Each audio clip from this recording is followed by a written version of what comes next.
there, everybody. Welcome back to Games and Writers. I'm your host, Craig A. Hart. Today we have Aaron Bunce on the show. Aaron started his academic career in criminal justice, but eventually connected his lifelong love of literature with his passion for writing. After finishing his debut novel, Within, he attended and graduated from Southern New Hampshire University with an undergraduate degree in English and creative writing with a focus on fiction. He released his first novel as The Winter of Swords, and is excited to release the next two volumes in the Overthrown series, Before the Crow and A March of Woe, in 2019. Aaron is also releasing The Delving, an all-new supplementary novel. Besides writing, Aaron is constantly searching for a portal to Middle-earth, working to keep his two daughters from taking over the world, good luck with that, and supports his wife's desire to vacation in Skyrim. Aaron, welcome to the show. Thank you, Craig. Thank you for having me on. So what is, before I forget about this, what is a supplementary novel exactly? It's a novel that I wasn't particularly familiar with before starting to write it. I think they're just books that will tie into a particular series, but aren't necessarily linearly located, I guess, on the line of the main series. For example, I'm writing the Overthrown series itself will have 6 books. I've got 3 of them released. I've got 3 of them planned. And this book, I guess you could call it a prequel. It takes place 10 years before the first one. But you can read it really any time in between the other books. So I'm just calling it a supplementary book because it adds to that series, adds to that world, adds some depth to it, plus it gives some more background on characters and such. Okay. Yeah, I've heard of, I guess people doing something similar, like writing like book 0 of a series. I've seen them do that, or a 0.5, or yeah, those are probably... You see a lot of the 0.5s, the 1.5s, the 2.5s, and usually those are usually novellas too. So, and it's funny because I actually set out to write The Delving. Was going to be a novella. It was going to be this series of supplementary novellas, and it's been a painful lesson for me. But I just don't write short fiction, so it ended up being a full-length novel. But the story is fantastic, and I think people are really going to like it. An Aaron Bunce short story, that'd be something to read. I don't think they exist. I'm going to ask you about that later, but we'll start at the beginning, I guess. So okay. You began your adult life with the conviction that you were destined for a career in law enforcement. But what turned your eye to the world of literature? I just think it was one of those natural connections you make eventually. I think we've all got them.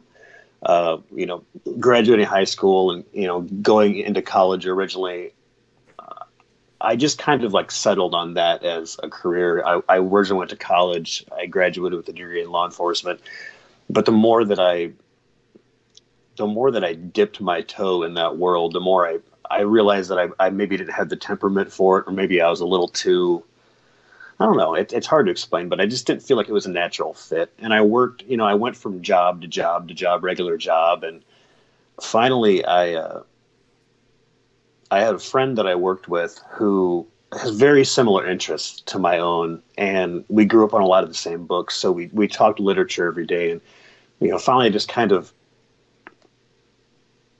related to him this lifelong dream that I've always had of, just sitting down and writing a novel, from beginning to end, just writing it as my personal challenge. And I joke now, I call him my muse, but he basically just called me on the carpet and said, well, then do it. What are you waiting for? And, I apologize. My earphones keep popping out here. They don't fit very well. No, but he was I call him my muse now. It's my joke. He's my buddy Shane, but he was that person that essentially just called me out and said, you want to do it? Do it. I was working at a job that afforded me a whole lot of free time that I could really pursue whatever I wanted to in that free time. So I'm like, well, I'm going to sit down and give it a shot and just, see how bad this can suck. And, that's all she wrote. Yeah. Well, I think, a lot of us it helps to have somebody like a Shane in our lives, because we're good about sitting around and talking about writing. When it comes down to doing it, that's a little more difficult. And I think a lot of people, most people don't have that, because I don't know how many times I've talked to somebody about writing, and they're like, yeah, I really want to do that someday. And dozens of people will say this, but only a few actually do it like you have.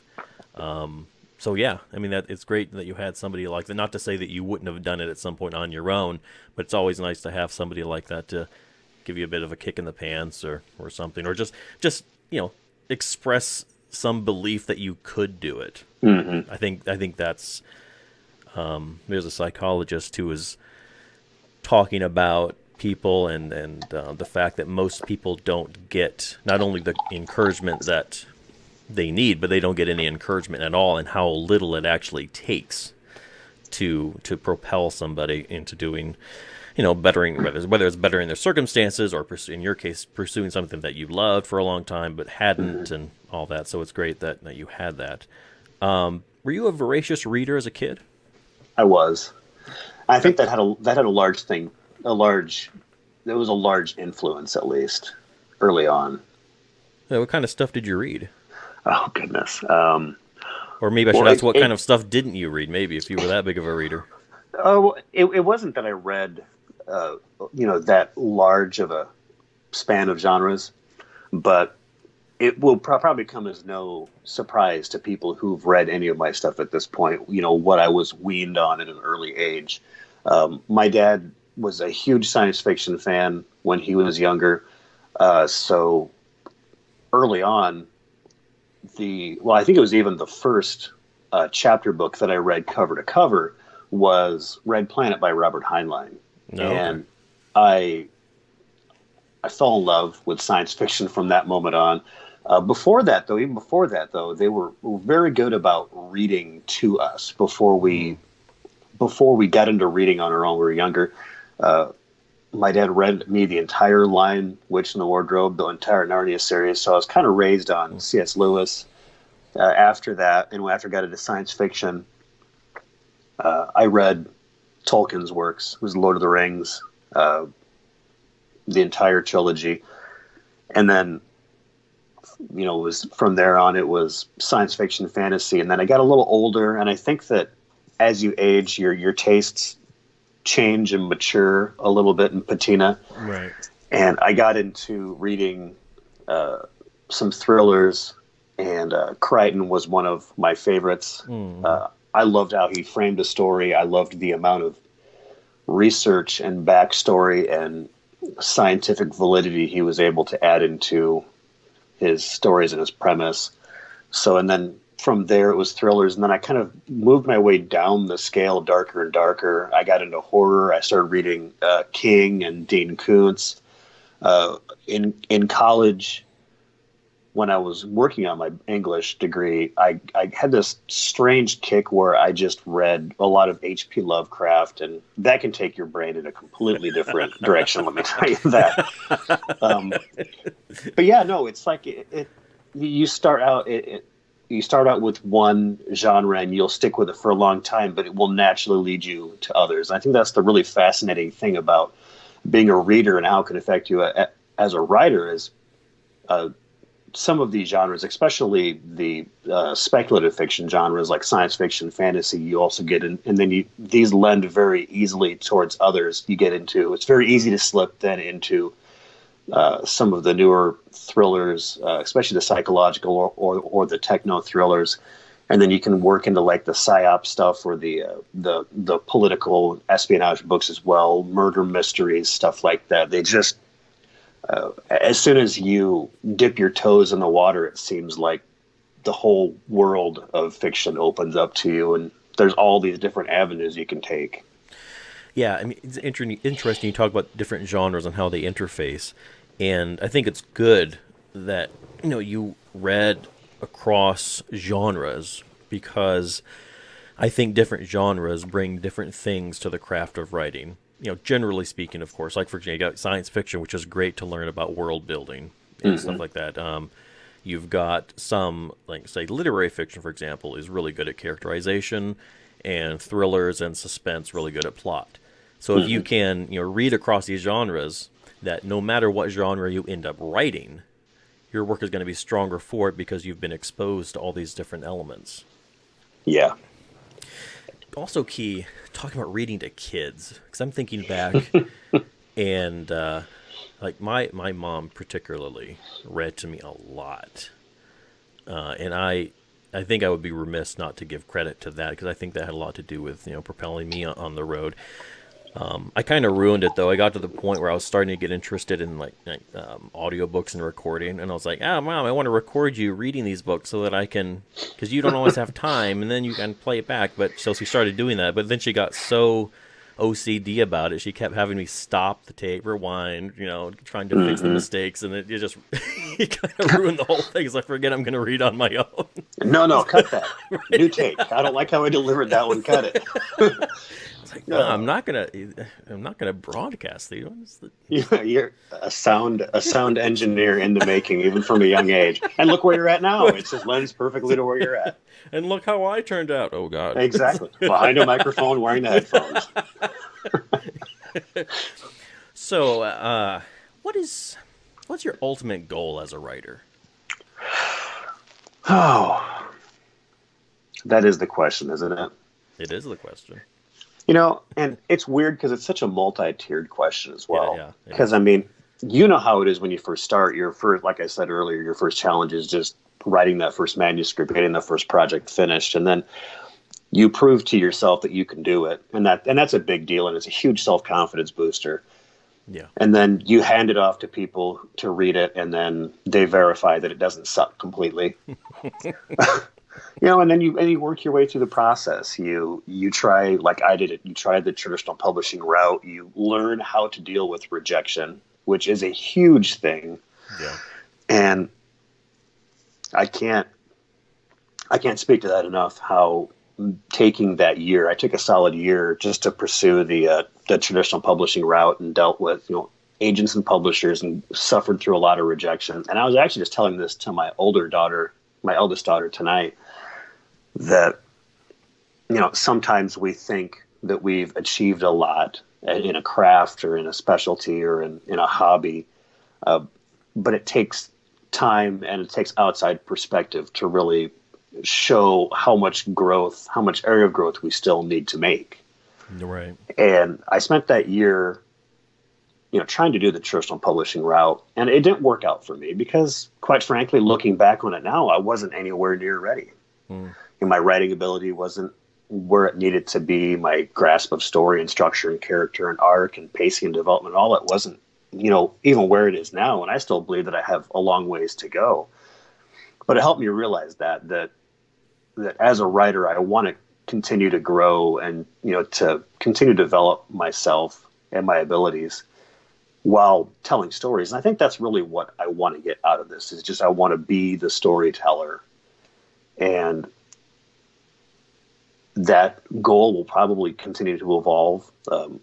At some point, I'd like to be, a self-sufficient writer where this is what I do all the time. Mm-hmm. But at this point, I've got a good job. I've got a very loyal, very supportive group of readers, and a wife and a family who support me in all my weekend trips for author events and stuff like that. So for now, it works really well how it is. Writing stories, publishing them, giving people stories, and then hopefully within the next, I don't know, I don't want to ballpark it to jinx myself, knock on wood, within the next couple of years, it would be probably my end game goal to transition to being a full-time writer. Yeah, that would be fantastic. And these days, Mark Dawson says this a lot, and I firmly believe that there's never been a better time to be a writer. We're living in a time when you can embark on your own feasibly, and make a go of it. And the gatekeepers have kind of come down, those who are deciding what the rest of, everybody else is going to read. It's kind of gone by. Let me adjust my mic here a little bit. And so there are opportunities for writers that did not exist, say, a decade ago.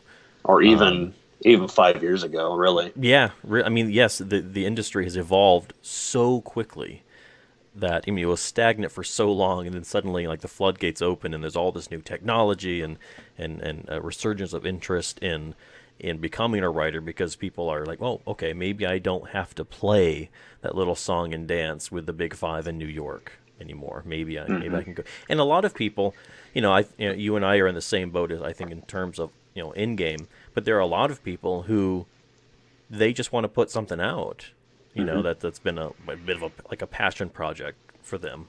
And a few years ago, that wouldn't have been possible. But now, Nope. now they can. Now they can. Now, your books are known to be pretty hefty volumes. That's Yeah. like that's a full disclosure. Aaron and we do some book events together, and that's kind of the running joke where, because I tend to write shorter stuff, and then his are, these Tom Cruise could use that to see over a podium, So, Or you could sit on it and see over the dash in a larger car. Yeah. No, and that's been a hard lesson for me too.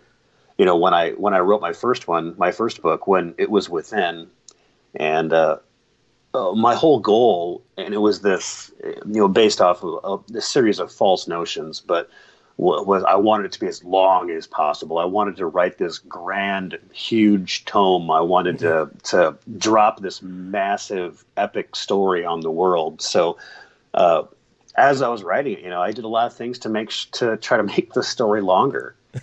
And I finished the first draft of my first book. Gosh, and I think that was 2013, which was when, the indie movement for publishing was just kind of coming into its own. And I passed it off to my buddy, Shane, who I talked about before, and he read it. And I guess his greatest skill is his just ability to provide completely unfiltered, unbiased, pointed, stab you right in the guts, red hot blade feedback. And he's like, hey, you know what? It's good, but it kind of feels like, and he likes to use analogies. So it's like, it feels kind of like you've built this wire mesh of a story, but you need to come back in now with like paper mache and like fill in the rest of it.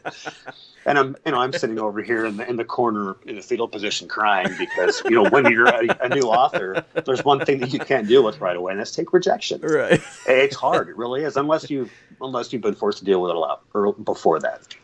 So I went back and I spent a solid year just rewriting it, and the manuscript in its first, its embryo phase, if it were a moth, was 100,000 words. Which on its own is, and that's a hefty novel. Yeah. Especially, and that's a good size. That's kind of right on par for a science fiction or fantasy novel anyway. Mm-hmm. But when I finished the year-long rewrite, the book was 241,000 words. Oh, man. And I learned very quickly that, hey, the bigger, the longer, the thicker the book, the more expensive it is to publish. Yeah. The print copies, the thicker, the more expensive they are. So, it was another one of those lessons that I had to learn the hard way. And it hasn't necessarily changed. The book's just still pretty long, but they read better. Right. Well, I think a lot of us would find that daunting. How do you maintain the creative stamina necessary to churn out that many words? Or is that just something that comes in, that maybe you just write long naturally? Yeah, I haven't had a problem with it. And in fact, I have a rare ability, and this isn't me bragging, but I float a lot of different characters in my books. Every chapter will usually bounce to one of my different main characters, but I'm also writing different books about different characters at the same time. For example, right now, I'm actually working on 4 different manuscripts at the same time. I can forget where I put my keys most days or where I put my shoes, but for some reason, I don't have any problem floating the longer manuscripts or even the multiple storylines. Now, there are times where, you let it through it and you'll find something where, wow, this person had 5 kids in this book and they had 6 in the next. And I'm guessing they didn't give birth to an extra one in between the two. So, there's little continuity issues and stuff like that. But it's just, it's something that I think that I just write long. And believe me when I say that I am working on that now. I am actually writing some shorter fiction. It's challenging. It's probably just as painful for me to write something shorter as it is for someone who writes shorter to switch over and write long.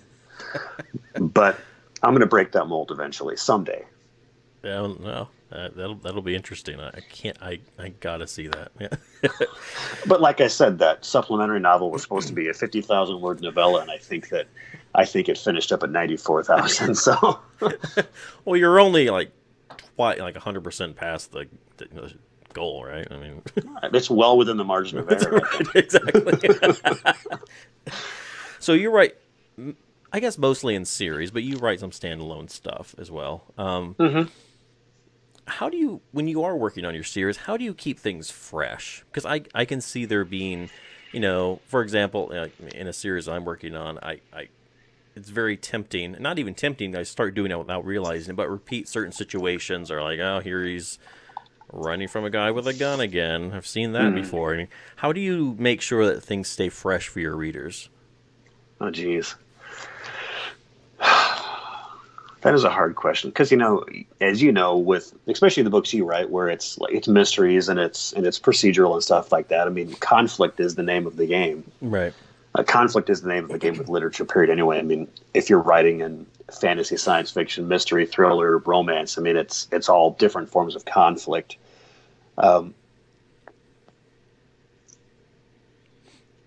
It's weird, and it might not even be something conscious, but I think it's just I've kind of gotten off the hook with mine because the main storylines in the Overthrown series, it's 6 books, so it's one large arc that goes from book 1 to book 6, and then all the different characters have their own smaller arcs that begin and terminate either inside a single book or across different volumes.